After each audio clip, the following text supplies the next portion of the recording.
Thank you. Good afternoon. I have just returned from Buckingham Palace, where I accepted an invitation from His Majesty the King to form the next government of this great nation.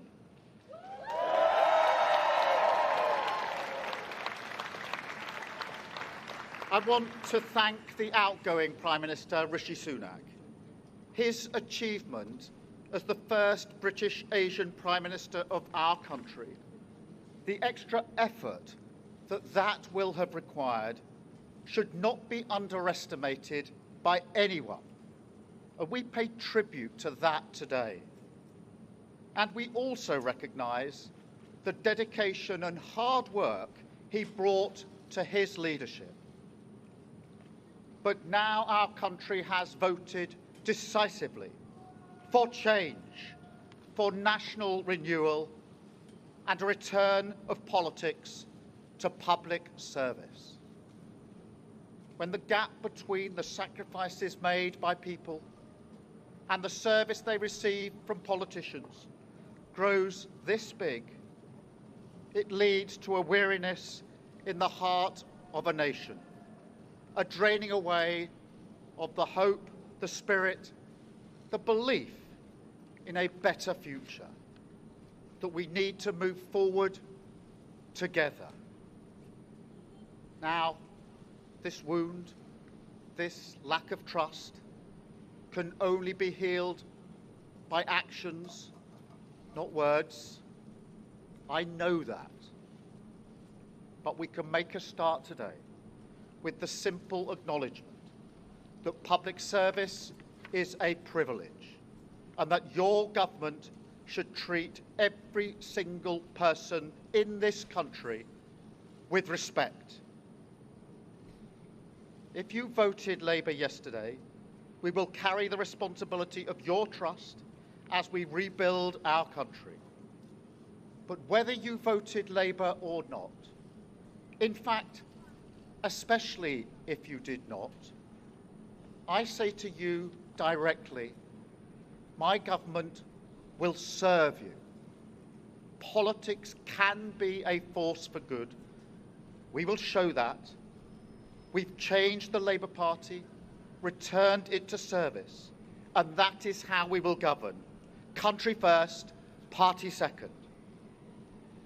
Yet, if I'm honest, service is merely a precondition of hope, and it is surely clear to everyone that our country needs a bigger reset, a rediscovery of who we are, because no matter how fierce the storms of history, one of the great strengths of this nation has always been our ability to navigate a way to calmer waters. And yet this depends upon politicians, particularly those who stand for stability and moderation, as I do, recognising when we must change course. For too long now, we've turned a blind eye as millions slid into greater insecurity. Nurses, builders, drivers, carers, people doing the right thing, working harder every day, recognised at moments like this before, yet as soon as the cameras stop rolling, their lives are ignored. I want to say very clearly to those people, not this time. Changing a country is not like flicking a switch. The world is now a more volatile place. This will take a while.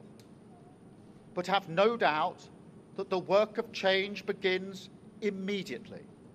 Have no doubt that we will rebuild Britain with wealth created in every community, our NHS back on its feet facing the future, secure borders, safer streets, everyone treated with dignity and respect at work, the opportunity of clean British power cutting your energy bills for good.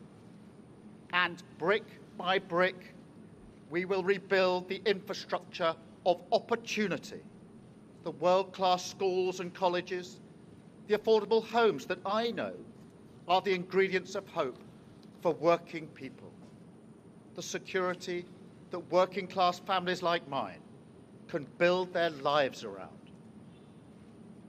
Because if I asked you now whether you believe that Britain will be better for your children, I know too many of you would say no. And so my government will fight every day until you believe again. From now on, you have a government unburdened by doctrine, guided only by the determination to serve your interest, to defy, quietly, those who have written our country off. You have given us a clear mandate, and we will use it to deliver change, to restore service and respect to politics, end the era of noisy performance, tread more lightly on your lives, and unite our country. 4 nations standing together again, facing down, as we have so often in our past, the challenges of an insecure world, committed to a calm and patient rebuilding. So, with respect and humility, I invite you all to join this government of service in the mission of national renewal. Our work is urgent, and we begin it today. Thank you very much.